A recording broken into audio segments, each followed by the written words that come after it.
iniciamos hoje o capítulo 26º, Perigos do Espiritismo, onde o Leon Denis começa abordando da seguinte maneira. Entre os experimentadores do Espiritismo, alguns querendo, com o objetivo de controle, fixar eles próprios as condições de produção dos fenômenos, acumular os obstáculos e as exigências, nenhum resultado satisfatório obtiveram e, desde então, tornaram-se hostis. Devemos lembrar que as mensagens dos espíritos não poderiam ser assemelhadas às experiências de física e química. Estas ainda estão submetidas a regras fixas, fora das quais qualquer resultado é impossível. Nas manifestações espíritas, encontra-se em presença não mais de forças cegas, mas de seres inteligentes, dotados de vontade e de liberdade, que às vezes leem em nós, discernem nossas intenções malévolas e, se são de uma ordem elevada, pouco se inquietam de se prestarem às nossas fantasias. O estudo do mundo invisível exige muita sabedoria e perseverança. Somente depois de anos de reflexão e de observação é que se adquire a ciência da vida, e se aprende a conhecer os homens, a julgar seu caráter, a prevenir-se contra as armadilhas das quais o mundo está semeado. Mais difícil ainda de se adquirir é o conhecimento da humanidade invisível que nos cerca e plana acima de nós. O espírito Diga. Não, perdão. O espírito desencarnado encontra-se além da morte, tal como ele próprio se fez durante sua estada nesse mundo. Não é nem melhor nem pior. Para domar uma paixão, corrigir um defeito, atenuar um vício, é preciso, às vezes, mais de uma existência. Daí resulta que, na multidão dos espíritos, os caracteres sérios e refletidos são, como na Terra, minoria. Os espíritos levianos, apaixonados pelas coisas pueris e vãs, formam numerosas legiões. O mundo invisível é, pois, numa mais vasta escala, a reprodução, a cópia do mundo terrestre. Lá como aqui, a verdade e a ciência não são a partilha de todos. A superioridade intelectual...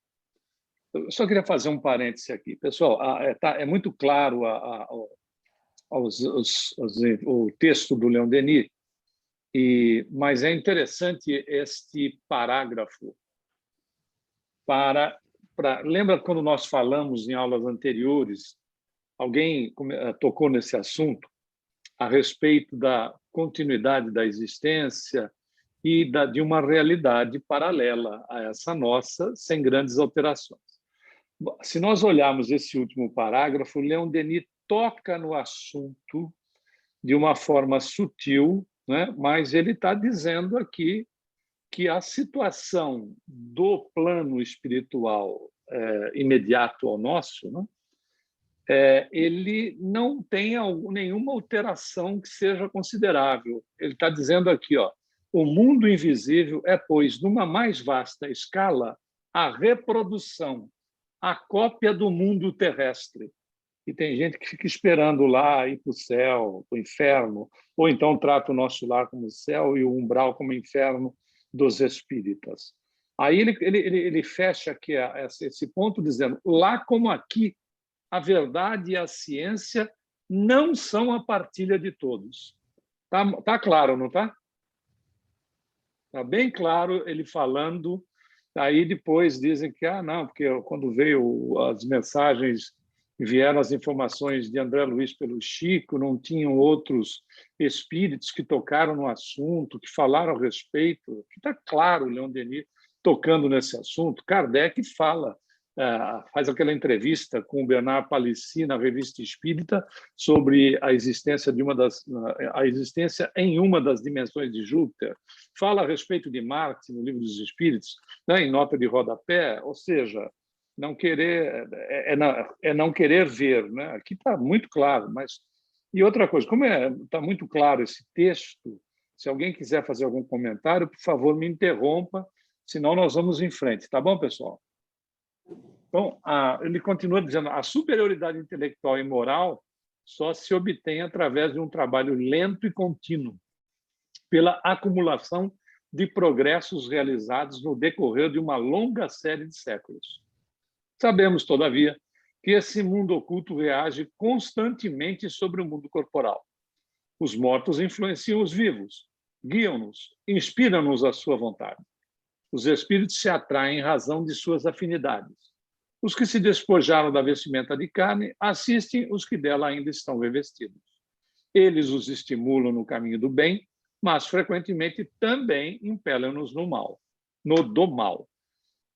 O contrário também é verdadeiro, tá certo, pessoal? Nós também temos influência sobre os desencarnados. Não é só deles para nós, mas de nós para eles.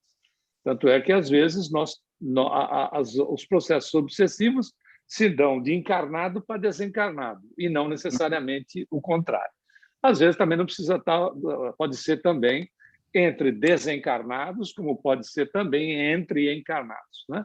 A obsessão é do espírito e não da vestimenta que ele se utiliza. Exatamente. Mas, enfim, continua, então, Leon Denis dizendo: os espíritos superiores só se manifestam nos casos em que sua presença pode ser útil e facilitar a nossa melhoria. Fogem das reuniões barulhentas e só se dirigem aos homens animados de puras intenções. Nossas regiões obscuras pouco lhes convém.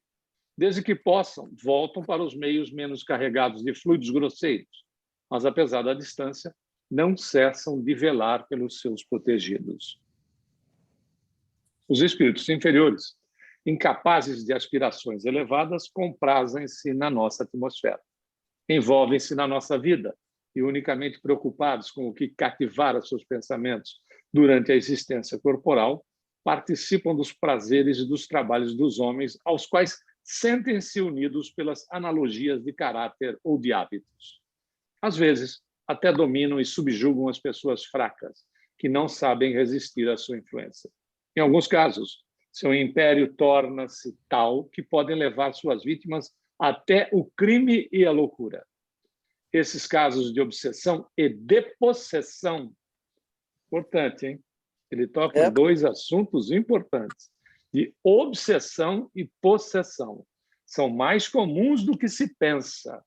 É neles que se deve buscar a explicação de numerosos fatos relatados pela história. Haveria perigo de se abandonar sem reserva a experimentação espírita? Aliás, não é uma pergunta. Haveria perigo de se abandonar sem reserva a experimentação espírita? O homem de coração correto, de mente esclarecida e segura, pode nela recolher consolações inefáveis e preciosos ensinamentos. Mas aquele que apenas buscasse nesses fatos um interesse material ou um divertimento frívolo, tornar-se-ia fatalmente objeto de mistificações inumeráveis.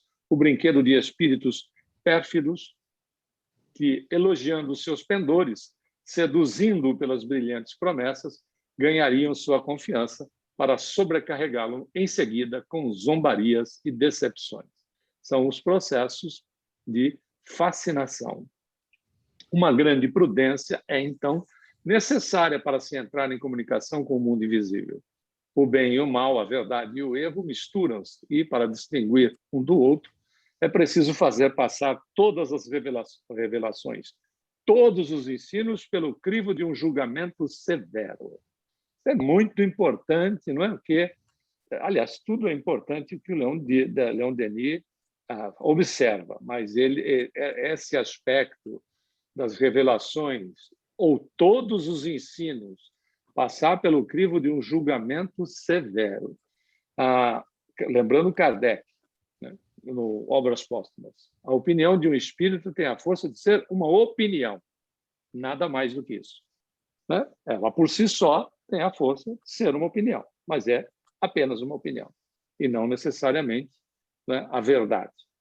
Ele continua dizendo: só se deve aventurar nesse terreno passo a passo, para expulsar as más influências, para afastar a horda de espíritos levianos ou maléficos, basta tornar-se senhor de si e nunca abdicar do direito de controle e exame, de procurar, acima de tudo, os meios de se aperfeiçoar no conhecimento das leis superiores e na prática das virtudes.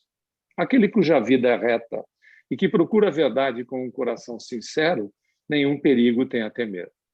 Os espíritos de luz nele leem, veem suas intenções e o assistem. Os espíritos trapaceiros e mentirosos afastam-se do justo, como uma tropa de partidários diante de uma cidadela bem defendida. Os obsessores atacam, de preferência, os homens levianos, que negligenciam as questões morais para buscar em tudo seu prazer ou seu interesse. Bom, aqui é semelhante atrai semelhante.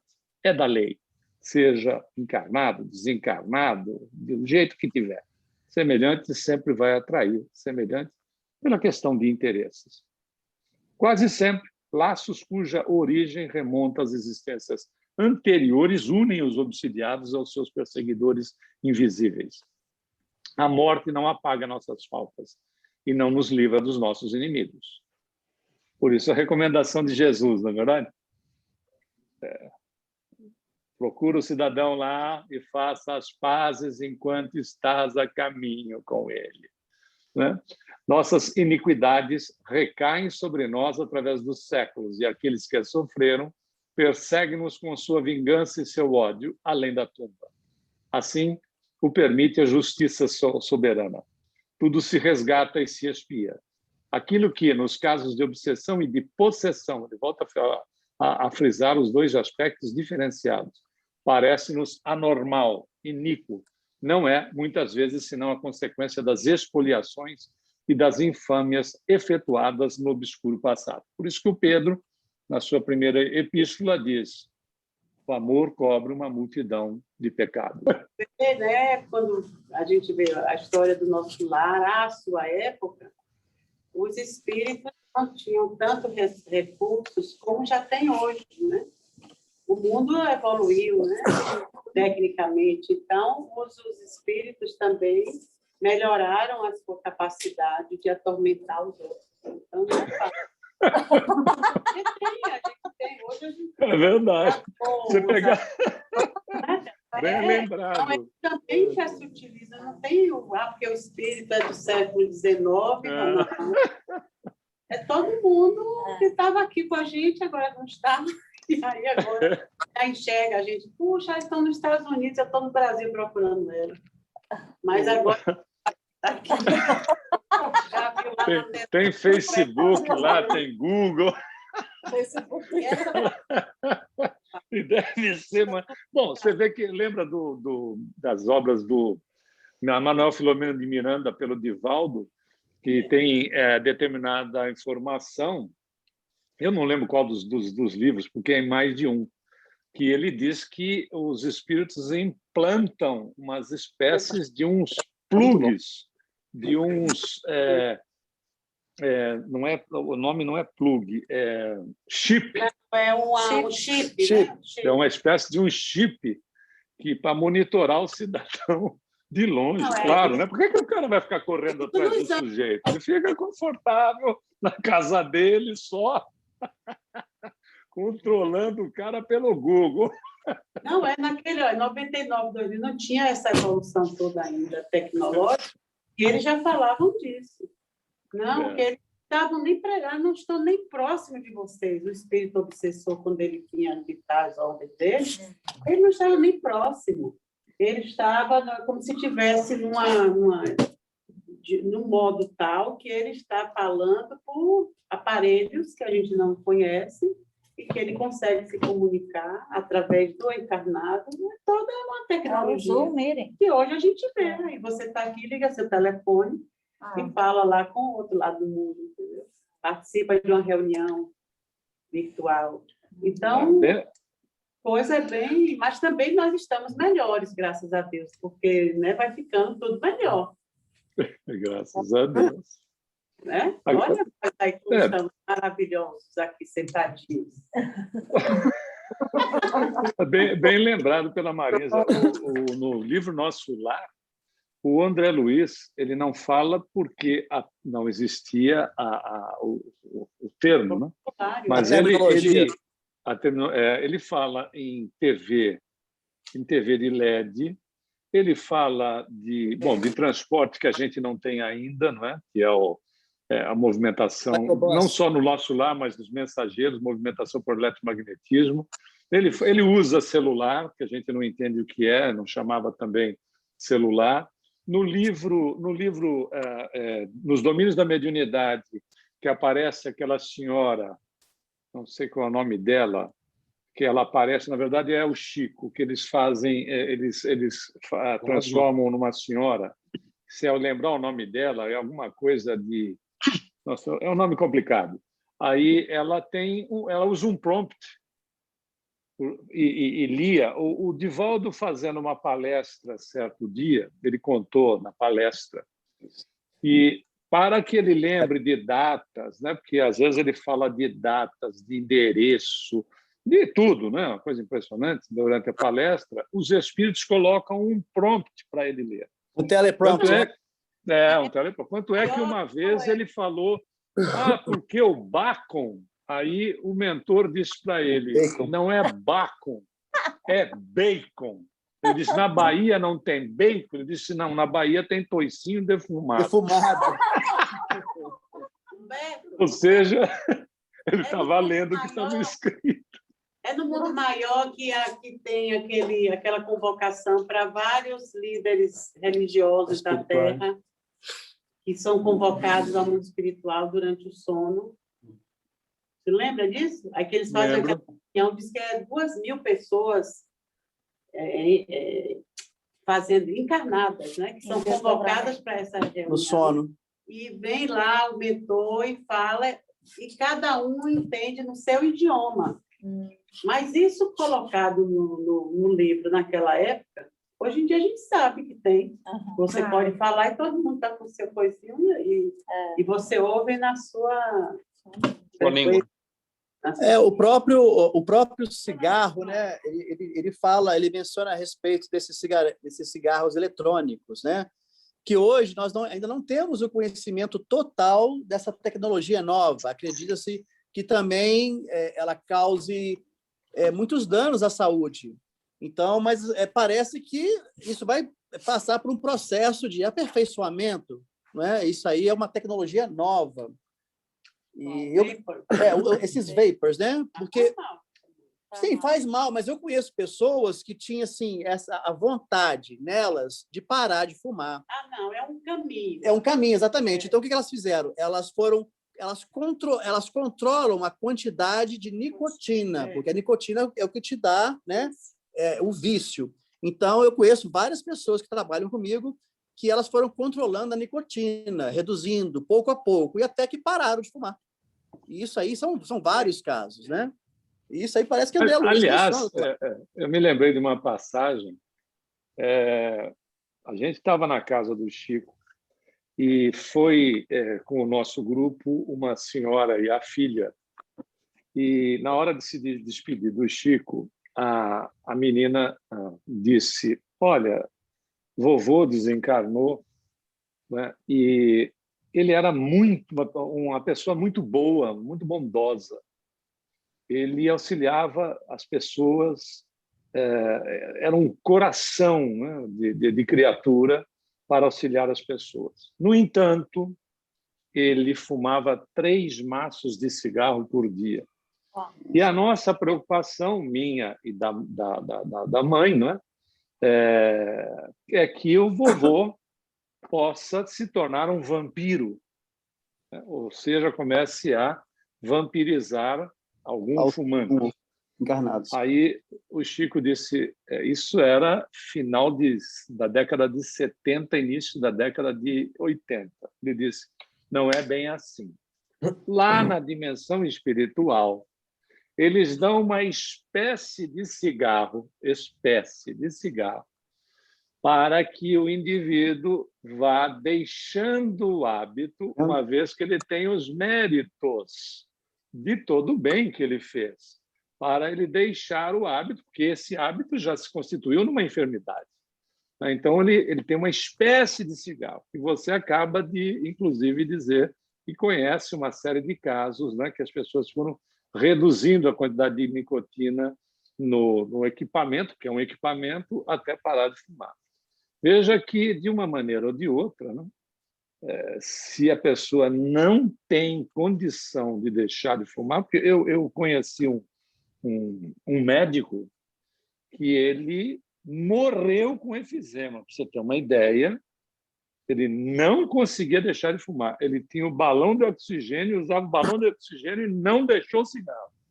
Nossa. Então, olha o nível de Hoje, dependência. dentro do avião, o povo fumando. Ai, Marisa falando aí. Né? O nível de dependência da pessoa. Era proibido. Era normal. Então, Aliás, Marisa, aqui nos Estados Unidos você já deve ter pego que você está muito mais tempo que a gente, quando os médicos orientavam as pessoas para fumar. A propaganda de cigarro era feita por médico. Fume Camel, fume esse, fume aquele. Não sei se você chegou a pegar, né, ou se é um pouco antes. E por exemplo, nas guerras que tinha, uma coisa que não faltava para soldado americano era cigarro. mas ninguém na época falava que nada fazia mal. Pois é. Sabe? Era bom. Um homem bem-sucedido, ele fumava cigarro. A mulher na cama, todo mundo. Não tinha... Por isso que surgiu o nome Marlboro. Não, não é piada. Não? Marlboro é terra de cowboy. E o cowboy que fez a propaganda do Marlboro, ele morreu de câncer. De câncer no Efizema pulmão. pulmonar. Exatamente. Isso não tem muito tempo. Não tem. 4 anos. E ele fumava? Claro que fumava. Devia comer com açúcar. Mas ele fez igual o Gerson, né? Ele se arrependeu daquilo que ele fez. Ele se arrependeu. Mas a gente não pode mal dizer nada, porque o que nos difere, né, de hoje, agora, sermos como somos, para quem há 60, 70 anos atrás fazia o que fazia, é só o tempo mesmo, porque se ele estivesse lá, estava fazendo igual. Claro, claro. Hoje porque nasceu aqui, aí foi maravilhoso. Não. Todo mundo está exaltando as suas... Né? Só um ponto do cigarro eletrônico. Ajuda a pessoa a parar e ajuda a pessoa a voltar. Ok? Sim, mas dois lados. É dependência, porque eu conheço muita gente que é dependente do cigarro eletrônico. A vontade aí fica do usuário, né? Não, que ele volta, ele fala, agora não tem, então deixa eu voltar a fumar. Só que nada que não é natural não vai fazer mal. Tudo faz mal, certo? Tudo faz mal. Sim, outra coisa, quando o plano espiritual não deve usar metodologias, e que não deve ser, de repente, esse equipamento, nem deve ser continuar dando nicotina para o cara. Deve ser um tipo de tratamento, porque a dependência, por vezes, está até no ato em si.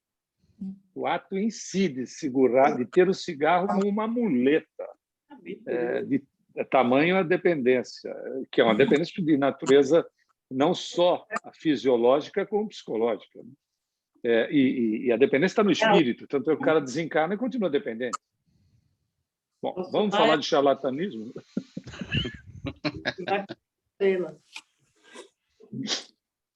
É o capítulo 27, charlatanismo e venalidade. Aí diz lá alguém tinha mais algum comentário aí, pessoal? Aí no centro do Ronaldo, mais algum comentário? Eu só estava imaginando aqui, né, com no princípio, você foi perguntar, né? Agora eu vou ter que abrir minha boca. Quando começaram os fenômenos das mesas girantes, né, que se tornou um show, era um show público, as pessoas pagavam para assistir, elas iam a teatro, aquela coisa toda, né? O quanto de fascinação que aconteceu em decorrência disso, que era necessário na época, né? Até que Kardec chegasse, né? Quando uma pessoa, um cientista como ele, que duvidava de tudo, que queria ver, né, o que havia realmente por trás daquilo. Mas o quanto de fascinação que isso não deve ter causado às pessoas, ao público daquela época, né? As próprias irmãs Fox, né, Humberto?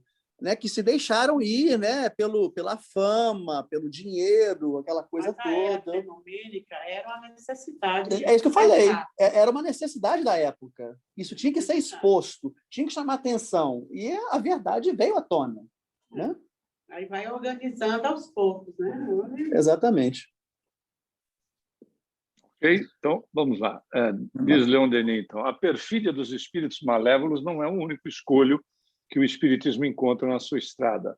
Outros perigos ameaçam, e esses vêm dos homens.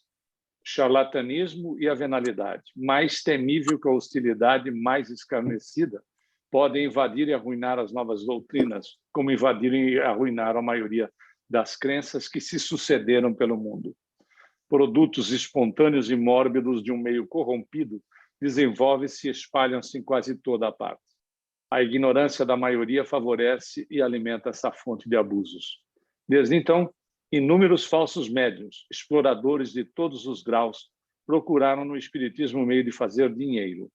O magnetismo, nós o vimos, não está mais ao abrigo desses industriais. E, sem dúvida, é preciso ver aí uma das causas que afastaram durante longo tempo os sábios do estudo dos fenômenos. Entretanto, deve-se compreender que a existência de produtos falsificados não dá o direito de negar o dos produtos naturais. Por que saltimbancos intitulam-se físicos? Conclui-se daí que as ciências físicas são indignas de atenção e de exame. A fraude e a mentira são consequências inevitáveis da inferioridade das sociedades humanas. Sempre à espreita das ocasiões de enriquecer-se às custas da credulidade, insinuam-se em toda a parte. Sujam as melhores causas, comprometem os princípios mais sagrados. Também inteiramente temível é essa tendência de alguns fazerem comércio com a mediunidade, criando para si uma situação material com a ajuda de faculdades reais, mas com um caráter variável. A produção dos fenômenos, sendo devida à ação livre dos espíritos, não se poderia contar com uma intervenção permanente e regular de sua parte. Espíritos elevados não poderiam prestar-se a fins interesseiros, e o menos que se pode temer em casos semelhantes é de cair sob a influência de espíritos frívolos e zombadores. Uma tendência fatal levará o médium remunerado na ausência de fenômenos reais a simulá-los. Introduzir a questão do dinheiro nessa ordem de ideias é amesquinhar o valor moral. O amor pelo ouro corrompe os ensinos mais sublimes e o catolicismo perdeu sua autoridade sobre muitas almas, desde que os discípulos do Evangelho tornaram-se os discípulos de Pluto. Se o espiritismo se tornasse mercenário, se as consolações que concede não fossem senão um objeto de exploração, sua influência seria bem enfraquecida e o progresso que ele traz para a humanidade, em vez de ser rápido e geral, só poderia ser muito lento e inteiramente individual. Quando ele cita Pluto, tem uma nota de rodapé dizendo Pluto, na mitologia grega, deus das riquezas. A ignorância não é o menor flagelo. Muitos daqueles que buscam e obtêm manifestações desprovidos... Estão querendo te jogar sapato aqui para você parar. Espera aí. Espera um pouquinho. A Marisa quer falar. Não, menino. Não, Beto. Ninguém quer jogar sapato. É porque a gente está fazendo a leitura dos perigos, né, da mediunidade. Aí a gente vai ver que tem coisas que eram mais perigosas no tempo mais antigo, né? Que a gente não tinha o conhecimento que tem hoje. Aí, quando vai para essa parte desses desvios mesmo dos médiuns, dessa enganação toda, é mais triste ainda perceber que hoje em dia ainda tem isso, né? E muitos espíritas, mesmo tendo esse vasto conhecimento pela literatura espírita, se souber que ali tem uma portinha que joga umas pipocas para cima, que faz isso ou aquilo, vai atrás. Eu nunca vi uma coisa dessa. Ou então tem um médium que não sei o quê, sobe ali, sabe? Então, nós somos muito, assim, crianças, infantis mesmo nesse aspecto. Eu não sei, Humberto, se você já teve a oportunidade de ver o documentário sobre João de Deus. Já. Mas se você vai ver o depoimento das pessoas que né, hoje, que foram vítimas dele, você vê que é uma coisa que é mesmo a cegueira espiritual. É você... É uma cegueira, porque ó, lembra como é o nome dele? Doutor Pedro, né? Como era o nome do que vinha de São Paulo? Camura, doutor Camura. Era o Benedito, o médico. Todos os anos ele vinha, eu nunca fui lá. E não dizia às pessoas para não ir, mas eu dizia assim, se você quer, gosta, acha que vai ser bom, vá. Mas para mim, eu não creio nisso. Entendeu? Eu não creio nesse tipo de milagre. Eu acho que tem que ser alguma coisa que você não precisa de uma preparação assim toda médica para poder um milagre acontecer e você ficar curado do seu câncer. Não precisa nem o médico tocar em você para que isso aconteça. Mais uma vez eu fui, porque o povo ficava se mexendo o saco, e disse, eu vou. Aí eu tinha até há uns anos atrás, antes de ir, né, tinha tido um problema de coração. Eu vou lá, dizia doutor Camura, que eu estou com um problema de coração, quem sabe, né? Eu não paro de tomar esse remédio para pressão, já fico logo Zé piloto. Fui, a Isabelita até que, não, Marisa, vamos. Cheguei lá, aí eu disse a ele assim, meu problema é no coração. Ele fez, não, é na coluna. Bom, então eu disse que é. Aí eu olhei logo para as mãos dele. Quando eu olhei, eu vi a unha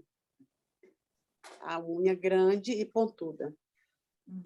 Aí eu disse, Aí pronto, é quando me virei, aí levantou um pouquinho minha blusa, assim, passou assim, a unha, que eu já tinha visto, eu olho logo tudo, se tem coisa cortante por perto, porque se tiver bisturi, eu não quero mais.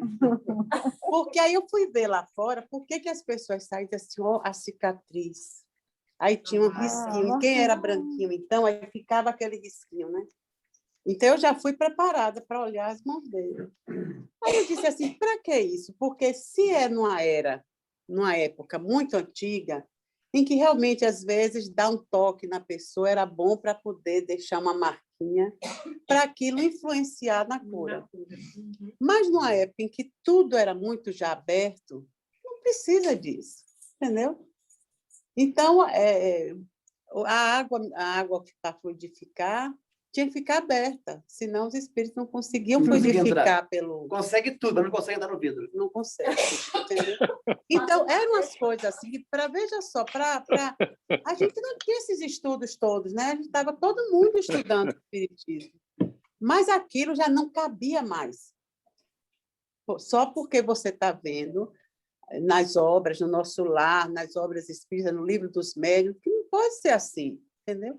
Então, quando eu vi essa coisa do João de Deus, quando eu soube aqui, há muitos anos atrás, que a menina me disse assim, João de Deus não pode entrar nos Estados Unidos. Eu disse, por quê? Não houve algum problema, não sei se ele entrou com dinheiro ou saiu com dinheiro, porque ele é proibido entrar. Agora a gente já sabe. Porque, não, ele teve um episódio no Madison Square Garden, em Nova York, que foi aberto ao público. Eu tenho umas amigas que Mas não foi por causa disso, não. Não sei. Foi lá no Texas, lá no lugar que ele ia montar a igreja dele, e houve um episódio de abuso.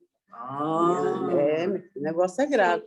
Então, agora nesse documentário é que é tudo aberto, mas você vê assim a fé das pessoas. Certo. O que mais da Globoplay, você entra no documentário que Pedro Bial que fez. E só descobriram isso no Brasil porque uma moça não é Noruega, não. É um país da Europa. Ela foi abusada, ela aí vai a Pedro Bial e conta... É da Holanda. Da Holanda, ela é holandesa. Ela aí conta um jornal, eu sei que aí vai para essa reportagem na Globo, ela aí abre o bico, e nisso aparece não sei quantas mulheres. E não é gente só do povo, não, gente grande mesmo. Eu, às vezes, fico... Mas eram coisas assim que ele fazia, bárbaras, e dentro de um centro espírita, né? Ele manipulando. Então, essas coisas assim, eu sempre, desde sempre, a primeira coisa que eu aprendi no espiritismo, quando eu tinha 15 anos, é que ninguém precisa tocar em ninguém. Não há toques.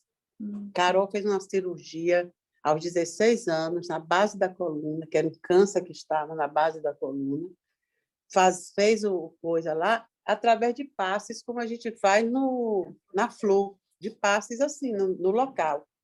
E o médium, quando acabou, o médium disse a gente, olha, ela vai ter que operar fisicamente, mas toda a área já foi preparada para receber a parte material da coisa. Então, quando ela foi se operar, o médico disse que ia durar 8 horas a cirurgia, não sei quantos profissionais. Quando deu 4 horas, a gente estava esperando 4 horas de cirurgia, ele saiu, aí foi lá atrás da gente, ele fez, foi o que vocês fizeram?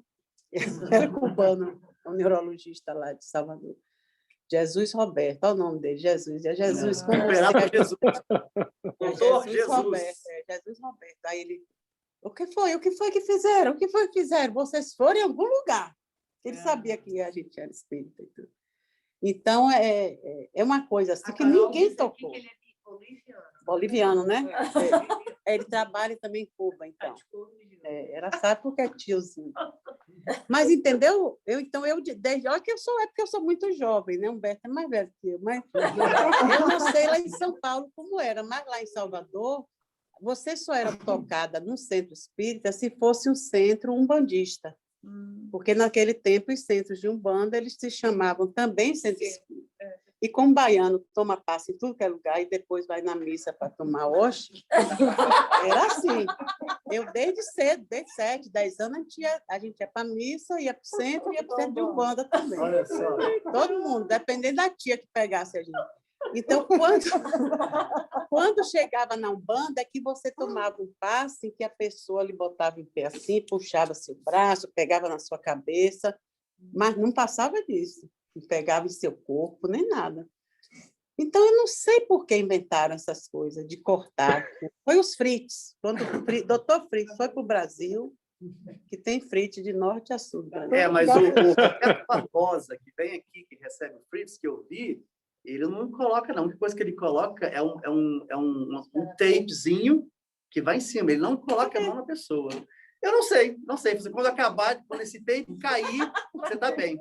Mas isso é para dizer, assim, sabe? Tem uma coisinha que você sai assim. Tem que ter, para pôr no prova. pessoas que ainda Precisam disso. Mas não pode. Para acreditar na sua fé, para ter certeza. Tem pessoas que precisam. Eu também. Agora, tem uma coisa, Marisa. O João de Deus, ele se intitulava católico. Às vezes, eu fico raciocinando, né, com tudo, que ele fez muito bem a muitas pessoas. Isso aí, não sei. Eu acho que ele fez, sim. A diferença que teria feito se ele tivesse lido um livro dos médiuns, um livro dos espíritos na vida dele, tivesse entendido o que estava escrito ali, o quanto que isso teria mudado, talvez, olha o Arigó, né? Humberto sabe a história do Arigó. Ele, quando se evangelizou, Chico mandou ele se evangelizar.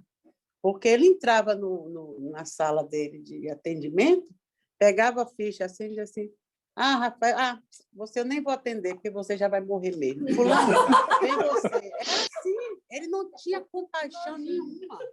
Quer dizer, isso era um espírito bom, eu não iria lá nem para uma dor de dente ele me curar, porque queria dizer que o cara ia morrer daquilo. Quer dizer, como é que você diz à pessoa, mesmo você sabendo, olha, tem um câncer incurável. Mas venha tomar passe, porque nada é impossível para Deus. Então, se tiver no seu caminho ficar curado, vai ficar. Ou então você vai suportar chegar ao final, né, com mais entendimento e tudo. Mas dizer que o cara... Mas ô Marisa, não foi o Zé Arigó que fez uma cirurgia mediúnica no filho do Roberto Carlos, quando ele era baby e nasceu com problemas de cegueira, alguma coisa assim. Parece. Até hoje ele mas parece que melhorou bastante. Foi. Que onda. Parece que foi o Zé Arigó que fez isso. Eu vejo, sabe o que eu vejo às vezes nessas cirurgias? Eu já vi cirurgias, tem cirurgias no YouTube, que o cara usa uma maquita para abrir o peito de um camarada. E o camarada não sente dor. Eu fico pensando, raciocinando, se não é o mesmo que aconteceu com as mesas girantes. As mesas girantes giravam porque havia alguém que fazia um cérebro, né, atuava sobre elas. Ou seja, chamaram a atenção das pessoas para pesquisa. Se não é a mesma coisa com as cirurgias... Você vê alguma mesa girando hoje? Não, você não vê, mas as cirurgias espirituais foram para chamar atenção do que estava por trás disso. Mas não precisa mais. Não, mas hoje não acontece. Você não vê mais dessa maneira. Divaldo não faz cirurgia espiritual. Divaldo vira... A pessoa se danou. Que eu disse, fale com o Divaldo lá, que você vai ver. Porque o doutor Bezerra receita os remédios homeopáticos. Sim. O Divaldo mesmo já lhe diz o que é, sem precisar muita concentração, né? Assim, já ouve a história, né? Mais fácil. Mas uma pessoa no centro foi assim, eu disse assim, vai lá, fala com ele. Quando ele passar, você já fala com ele o que você está sentindo, ele vai lhe dar um toque, ou na hora ou depois. Aí a pessoa voltou assim, revoltada, que ela tinha negócio de desmaio, várias coisas, né? Ela disse, mas Marisa, da tortura, ela disse, eu falei com ele assim rapidamente, mas eu estou arrependida, porque ele disse assim, olha, tome chá de boldo. Aí eu disse assim, pois é, tome. Ela, eu vou tomar, como é que eu vou... Eu digo meu problema sério e ele disse para eu tomar chá de boldo. Ele está gozando com minha cara, eu falei, realmente não tomo, porque o Chico mandou você ver o papelzinho. Né? Acreditou isso. Parou. Então, se você toma água fluidificada aqui no centro, para quê? E você vai lá e toma água fluidificada. Quem vai fazer aquilo fazer efeito é você. Exatamente. Mas se você toma aquilo, vem essa aguinha de novo, olha, me dando essa aguinha, isso vale nada? Claro, não vai valer, aquela hora já acabou. Tem gente que faz a flu, né? A gente acha as garrafas aqui, bota na geladeira e bebe de novo, porque já perdeu todo o sentido aquilo, né? Então, você que valoriza o seu remédio. Isso até com remédio físico. Senão o médico lhe passa um remédio que sabe que vai melhorar a sua doença, você sai dali e fala, isso aqui vai... ele botou só essas miligramas, não está vendo que isso não vai fazer efeito? Não faz. Não faz. Você pode tomar... Marisa, e se nós pudéssemos visualizar o que acontece quando a gente dá um passe nas pessoas? Nós tivemos uma pessoa que trabalhava para a gente, uma empresa que nós tivemos aqui, o empregado chegou para a gente e falou assim, olha, eu preciso, ele não era espírita, eu preciso ir a algum lugar para me curar dessa herpes genital que eu estou. E ele foi conosco à casa espírita. Na época, era na Atlântida, na Dona Jane. Ele recebeu o passe, ele não conseguia sentar, ele era homossexual. Ele não conseguia sentar, ele estava com uma herpes genital. Ele sentou, ele recebeu o passe no outro dia, ele nos ligou, que era o dia de folga dele, chorando para agradecer. Eu falei, por que você está chorando? Porque eu fui curado daquilo que eu estava. Eu estou andando, eu não tenho nada. Então, é o que eu falo. Se nós pudéssemos... olha, nós fazemos verdadeiros milagres que a gente possa visualizar, Marisa. Entendeu? Você vê o João de Deus, Fritz, mas nós também temos esse poder. Nós podemos fazer isso. O próprio Jesus nos falou isso. Então, assim, é uma coisa muito maravilhosa isso. Não é que gente... Agora, o negócio de corta aqui, corta acolá, não sei. Você confia, Bé?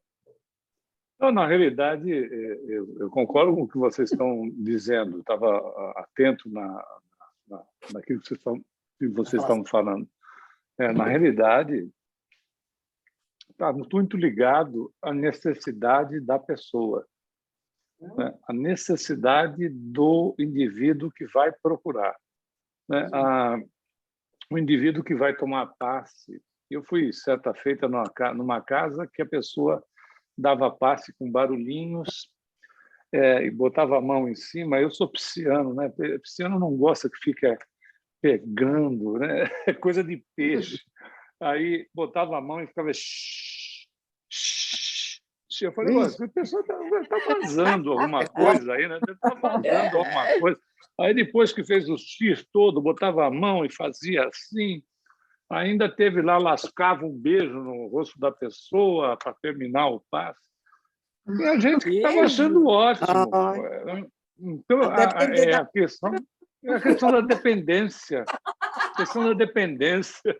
O pessoal queria pegar lá na mão do Chico, quer pegar no Divaldo. É a questão ainda da dependência, né? Porque são séculos e séculos aliás, milênios. Que isso vem sendo estimulado até hoje, né? Você vai lá no Vaticano, o pé do Moisés virou pantufa há muito tempo, né? O pé dele desapareceu, porque é de metal, o pessoal passa a mão para se benzer. O pé virou pantufa. São duas pantufas que o Moisés usava. Nem existia pantufa, ele já tem pantufa na escultura. Então, é o apego. É o apego, que é, às vezes, a necessidade, né? Então, é lamentável que, às vezes, aconteça casos até desagradáveis, né? Com essas histórias de corta, etc. Até porque, de repente, a pessoa tem até problema com o Conselho Regional de Medicina, né? Quando você vai cortar alguém, etc., você pode causar um dano, né? Você pode causar um dano sério. Não, o João de Deus mesmo, ele tem vários processos por causa de e a história dele, para a gente também não... A história dele é uma história muito desagradável, muito tempo antes dele começar a atuar mediunicamente, que o fato de ser médium não quer dizer que tem que ser espírita. Ele não se declarava espírita mesmo. Mas quando deu o escândalo, a ideia era falar que ele era espírita, que era para malhar a gente, né? Todo o escândalo que tem é para malhar os espíritas. Não, mas tudo então que fala ocorre com o médium, ele pode não ser espírita, mas é porque é médium, aí pronto, aí já liga logo. Já faz a conotação que é para malhar o espiritismo.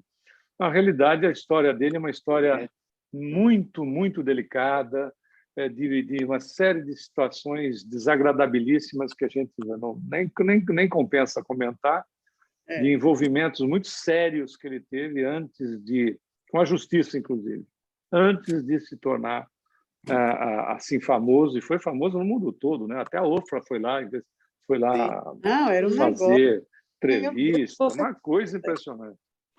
Mas eu achei importante a sua colocação inicial, Marisa, lá, rebobinando, quando você fez você fez uma colocação muito interessante, que a gente precisa, de fato, todas as colocações muito boas, mas você começou dizendo algo que tem fundamental importância.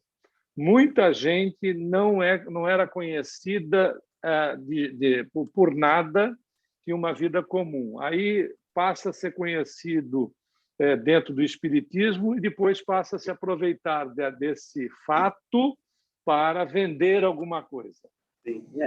O Leon Denis diz aqui claramente essa situação de se aproveitar do espiritismo. A pessoa não era conhecida, nunca seria conhecida, mas por conta de ser conhecida, por conta, seja do trabalho que faz, depois, em paralelo, faz lá um business.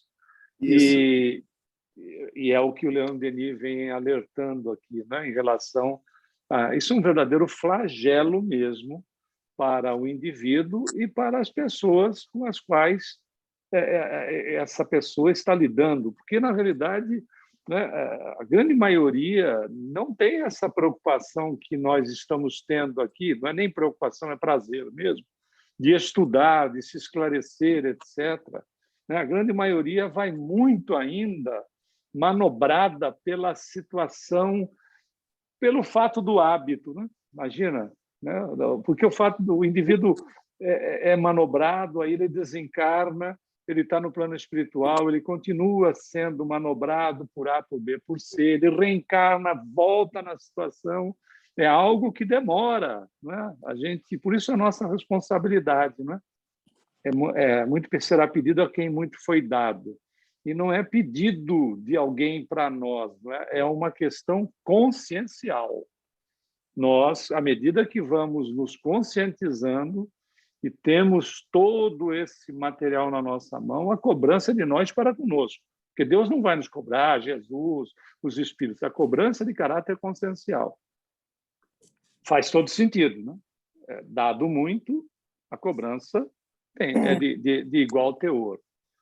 Mas eu achei muito importante a colocação da Marisa para que nós prestemos atenção não é nos outros, em nós mesmos. Em nós mesmos. Né?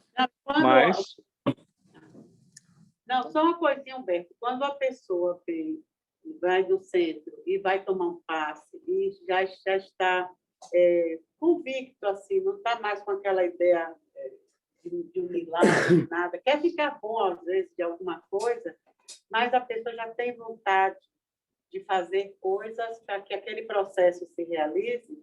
Você vê durante os tratamentos, durante o passe, durante a crioterapia, como o espírito encarnado doente, ele já age a favor dele, no próprio processo de cura espiritual. Então, os espíritos estão agindo ali porque ele está dando também abertura para aquilo. Então, não é aqueles milagres que antigamente a gente ficava, né? Foi ali, subiu ali. Nós somos médicos de nós mesmos, né? Nós somos médicos de nós mesmos, ou nós somos os carrascos de nós mesmos. Os vilões. Não tem. A realidade. Olha Jesus, né? A tua fé te curou, a tua fé te salvou, não é verdade? Não era eu sou bom aqui e eu faço a coisa acontecer. Você aproveitou aquele caso da mulher hemorroíça, é fantástico. Fantástico. Você aproveitou da minha energia, da minha vibração para se curar. Você que se curou, né? Porque ela tocou no manto dele e ele pergunta quem saiu virtude de mim, quem me tocou? Estava todo mundo tocando ele. Veja, ele tinha a condição, mas a relação para que a coisa aconteça é o que acontece na Câmara de Passe, na fluidoterapia do KSSF. Se eu vou aberto e tenho uma construção de meritocracia, eu vou fazer, a coisa vai acontecer, porque eu crio um canal, eu abro o canal com os amigos espirituais, vou receber do médium e dos amigos espirituais, e aquilo vai atuar em mim, porque eu estou predisposto à situação. Claro, tem a ver com as questões também de provas, né? De repente, eu preciso de uma prova onde a minha enfermidade seja amenizada, mas não solucionada, porque a prova por si só pode ser a enfermidade, de que eu preciso. Porque a enfermidade, na realidade, é que a gente não consegue admitir. É a cura do espírito, né? É a manifestação daquilo que está inadequado no espírito. É que é difícil a gente conseguir. Não é gostar de sofrer, nem gostar de ficar doente, não é nada disso. Mas tá materializando aquilo que está na criatura. Por isso que surge, né, no corpo. E não significa que o corpo doente o indivíduo não esteja saudável, né? Você faz um exame, você pode submeter um psicopata a 200 mil exames de natureza física, que ele vai ter uma saúde melhor do que muita gente. No entanto, você vira as costas para ele para você ver o que acontece. Não é assim? Não, mas ele é enfermo, mas em matéria de corpo, físico, etc., ele pode estar extremamente saudável. Como você tem casos de Valdo, Chico, etc., que tinham problemas, mas são criaturas saudáveis, né? É a máquina que tem desajuste, mas são criaturas totalmente saudáveis. E isso é extremamente importante para que a gente também entenda esta relação, né? A doença é a cura, né? Exatamente. Não é o fato de ficar curado. Eu quando mencionei essa cura desse rapaz que foi conosco à Casa Espírita, eu associei essa cura dele imediatamente dessa mulher com essa hemorragia na época de Jesus, quando Jesus passava.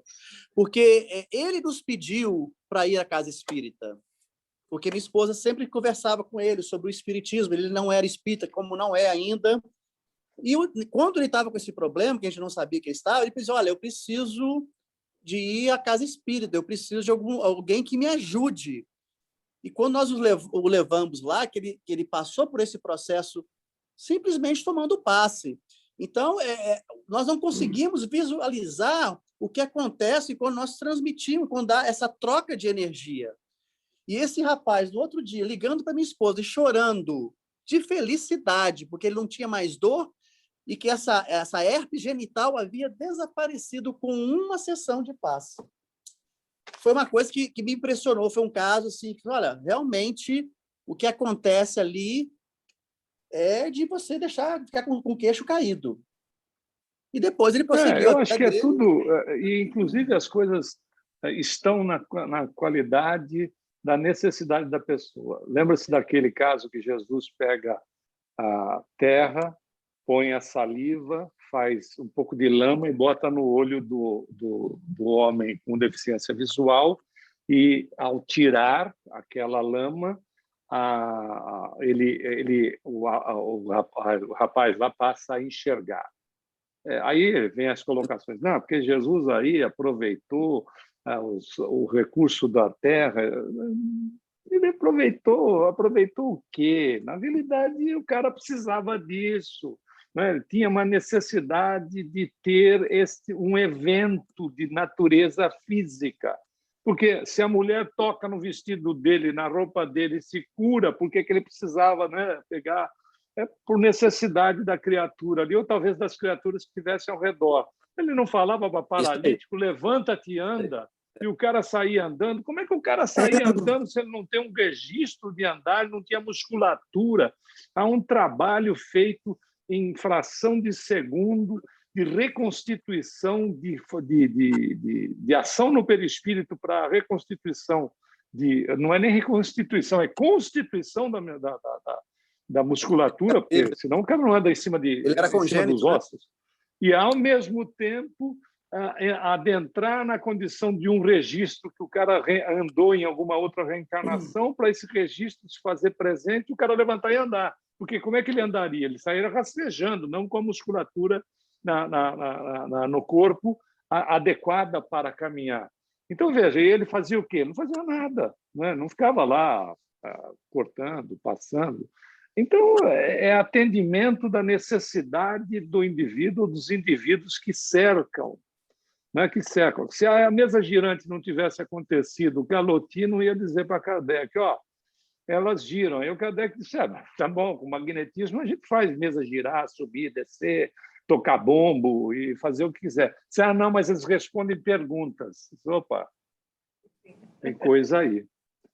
Tem coisa aí. Não é a mesa mais, é o que está por trás. Aí inverte o caminho. Mas era a necessidade da mesa lá ficar fazendo batuque lá, respondendo pergunta, batendo no chão, até que o cara disse, não, tem coisa por trás. É tão bacana essa parte de Kardec, no Obras Póstumas, que ele disse, fosse o que fosse, a manifestação de natureza inteligente indicava a existência de um outro mundo. É uma mente brilhante, né? Podia ser o que fosse, mas a manifestação inteligente, por si só, já indicava a existência de um outro mundo. Está na hora de encerrar, viu? Pois é. A gente parou, então, aqui nessa minha edição, na página 243, que inicia com a ignorância não é o menor flagelo.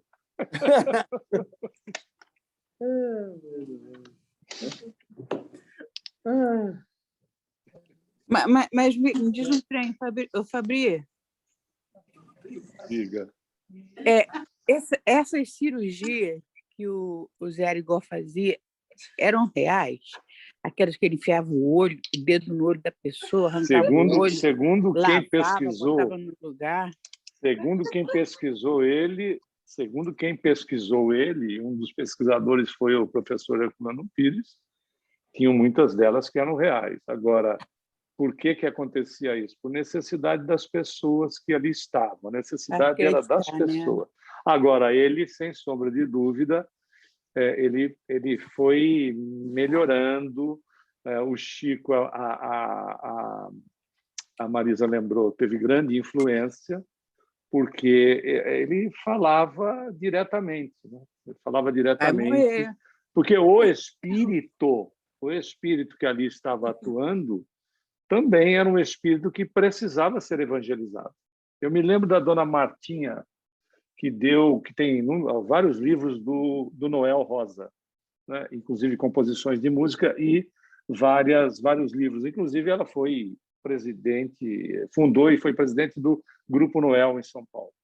E o Noel Rosa, quando apareceu para ela, é interessante esse ponto, apareceu para ela e disse assim, Marta, eu estou querendo começar a utilizar você como psicógrafa. Ela disse, é. Eu disse, então você faz o seguinte, falou para o espírito, né, para o Noel, vá estudar Kardec. Depois que você estudar Kardec, eu passo a ser a sua psicógrafa. Não é fantástico? Não, claro. Você quer que eu psicografe? Vai estudar primeiro, depois eu passo a psicografar, porque senão vai ficar uma situação de fritas, que, é isso aí, você vai morrer disso mesmo. Você não tem jeito. Era o Fritz ou o outro falava? Semelhante atrai semelhante.